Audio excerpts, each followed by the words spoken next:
Israel के यार बानी पीटीआई के दोस्त हैं। एक्स पर वजीर दिफा का पैगाम, कहा फलस्तीन पर चुप का रोज़ा रखने वाले बानी पीटीआई के लिए बढ़ चढ़ कर बोल रहे हैं।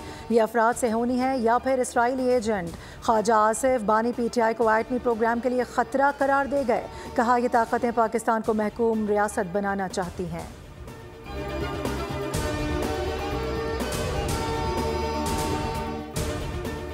फैक्ट्री से जाल साजी की प्रोडक्शन, सफरी दस्तावेजात ऑर्डर पर बनाई जा रही थी। गुजरात में एफआईए ने एक्शन लिया। जाली वीज़े और पासपोर्ट बनाने के इल्ज़ाम में 2 अफराद गिरफ्तार। मुल्जिमान से बड़ी तादाद में जाली वीज़ा स्टिकर्स और दीगर सफरी दस्तावेजात बरामद हुई। मुल्जिमान एजेंट्स के जरिए शहरियों को जाली वीज़े फराहम करते और भारी रकम बटोरते थे।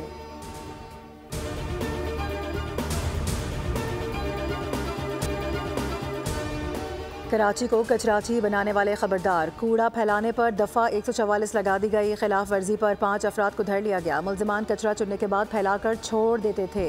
कोरंगी नाले का मकाम क्लियर होने तक कचरा फेंकने और फैलाने वालों के खिलाफ कार्रवाई जारी रहेगी। असिस्टेंट कमिश्नर ने ऐलान कर दिया।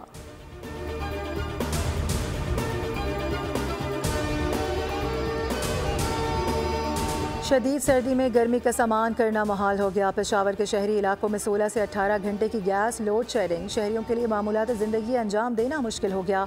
हुक्काम से मसला हल करने की अपील कर दी।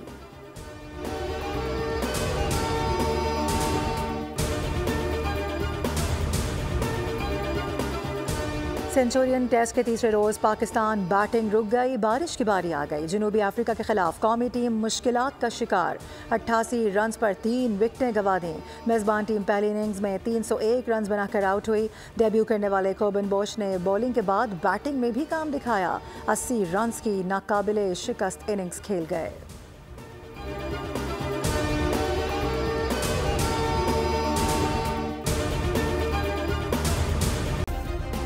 सब्सक्राइब करें और बेल दबाएं ताकि कोई खबर रह न जाए।